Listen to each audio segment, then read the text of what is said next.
horribly wrong. The cars crashed prematurely, exploded into flames, and crushed him before the safety crew could even move. The result was nothing short of catastrophic. Third-degree burns covering much of his body, broken legs, shattered shoulder blades, a lost kidney, and permanent paralysis from the waist down. The man who had spent his life chasing thrills for the entertainment of millions was left with injuries that no applause could ever undo. His career was over in an instant. In 2022, Goodwin filed a lawsuit against Marathon Productions, accusing AGT of gross negligence and a complete failure to implement adequate safety measures. His legal team argued passionately that the show had consistently valued spectacle over human safety, prioritizing the dramatic moment over the well-being of the person creating it. It wasn't just an accident. It was a system failure, one that many insiders believed had been waiting to happen for years. That same year, another lawsuit resurfaced, this one directed at Tyra Banks, a former AGT host. Filed by a mother identified only as Jane Doe to protect her family's privacy, it alleged that Banks had physically and verbally mistreated her young daughter during filming. The child had been performing a family song when Banks allegedly pulled her hair, shook her by the shoulders, and made cruel remarks suggesting the girl was unwanted. The family claimed the experience caused lasting emotional trauma that extended well beyond the filming period. And in 2018, there was the wrongful death case of 79-year-old wheelchair user Maureen Allen. Her family accused AGT's production team of blocking disabled access ramps at the Pasadena Civic Auditorium, causing her wheelchair to overturn during an event. She suffered a fatal hip fracture and stroke in the weeks that followed, never recovering from what should have been a preventable situation. By 2024, these cases collectively painted a chilling picture. The world's most popular talent show had a dark underbelly that its glossy production value had long concealed. Darci's lawsuit wasn't just personal anymore. It had become part of a much larger and deeply uncomfortable question about accountability. How many dreams had to shatter, and how many people had to be hurt before someone in power finally took responsibility?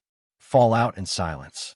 When news of Darci Lynne's lawsuit broke in mid-2024, it sent shockwaves through the entertainment world unlike anything the show had faced before. The story spread rapidly across tabloids, fan forums, and talk shows, though her legal team carefully refused to name the presiding judge or share specific details of the filing in order to protect the integrity of the process. NBC and the show's producers released a brief and carefully worded statement denying any wrongdoing and emphasizing that America's Got Talent had always prioritized the safety and well-being of its performers. But behind closed doors, insiders described an atmosphere of genuine panic. The network feared a domino effect that could unravel years of carefully managed public image. If Darci spoke out openly and her case gained traction, others who had stayed silent might find the courage to follow. For Darci, the weeks immediately after filing were heavy and deeply isolating. She stopped doing interviews entirely and withdrew from social media without explanation, leaving fans confused and concerned.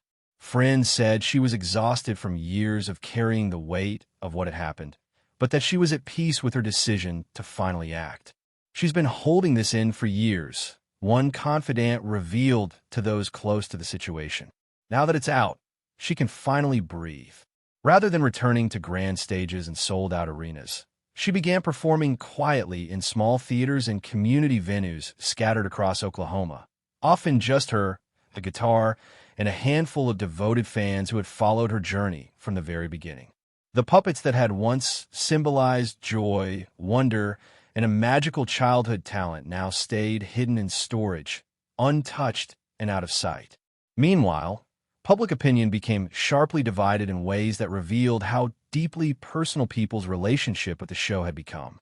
Some fans called her brave for standing up to the powerful and well-funded machine that had once made her a household name.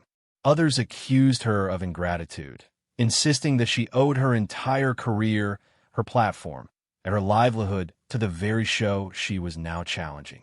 But for those who had genuinely watched her grow up on that stage from a nervous young girl into a polished performer, there was something profoundly heartbreaking about the transformation they were witnessing. The confident girl with the talking rabbit had become a young woman speaking her own truth at last, even when doing so came at a significant personal and professional cost.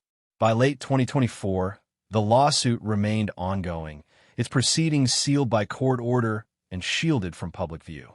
Yet the silence surrounding it spoke volumes on its own. For the first time in its long and celebrated history, AGT was under serious scrutiny, not for its ratings or its production values, but for its humanity. And Darci Lynne, the girl who had once stood trembling and wide-eyed before millions of viewers, had become the one holding the very stage that built her fully accountable, forcing uncomfortable questions that had gone unasked for far too long. Behind every standing ovation, every golden confetti moment, and every tearful victory montage lay years of exhaustion, emotional manipulation, and lost innocence that cameras never captured and producers never discussed. For decades, America's Got Talent had built its empire on raw emotional stories, often drawn from children and ordinary people who were wholly unprepared for the psychological weight of overnight fame and the contractual obligations that followed.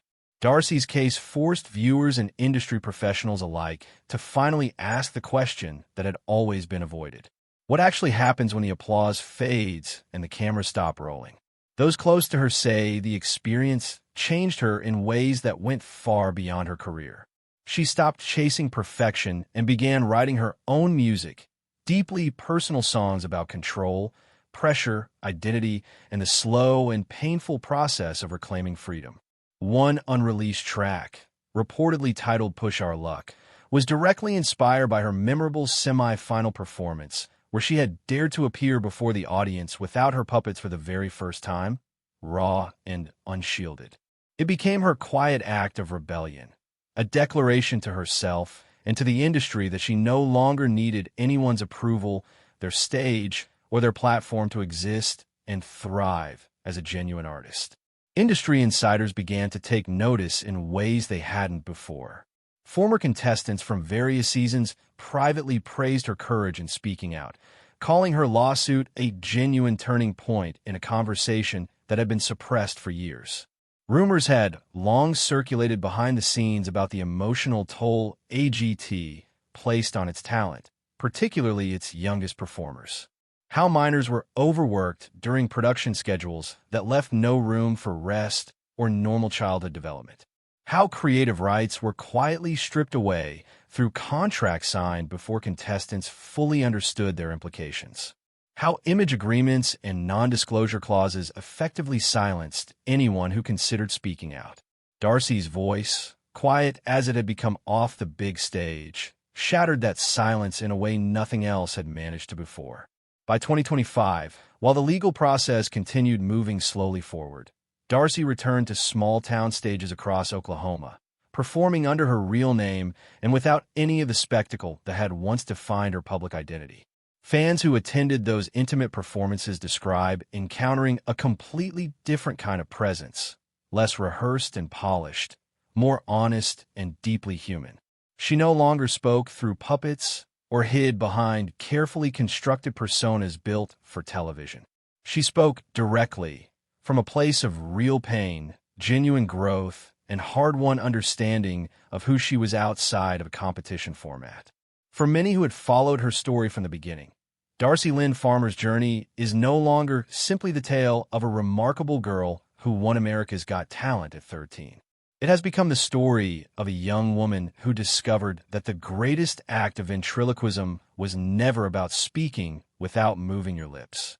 It was about finding your real and unfiltered voice after years of being quietly told to stay silent and stay grateful. Darci Lynne's journey stands as a bittersweet and deeply necessary reminder that fame almost always comes with a hidden price that nobody discusses during the celebration. She gave the world laughter, wonder, and moments of genuine joy, but when the lights finally dimmed and the contracts were signed and the tour buses moved on, she was left to face her hardest and most important performance entirely alone, the act of standing up for herself against the very system that had discovered her. Whether her lawsuit ultimately succeeds in court or not, she has already accomplished something that no competition result could ever measure. She has changed the conversation permanently about what it truly means to protect young talent in the entertainment industry. Do you think shows like America's Got Talent genuinely care about the well-being of their contestants? Or are they ultimately just chasing ratings and the next viral moment? Share your honest thoughts in the comments below, and don't forget to like, subscribe, and stay tuned for more stories that pull back the curtain and reveal the truth behind Spotlight.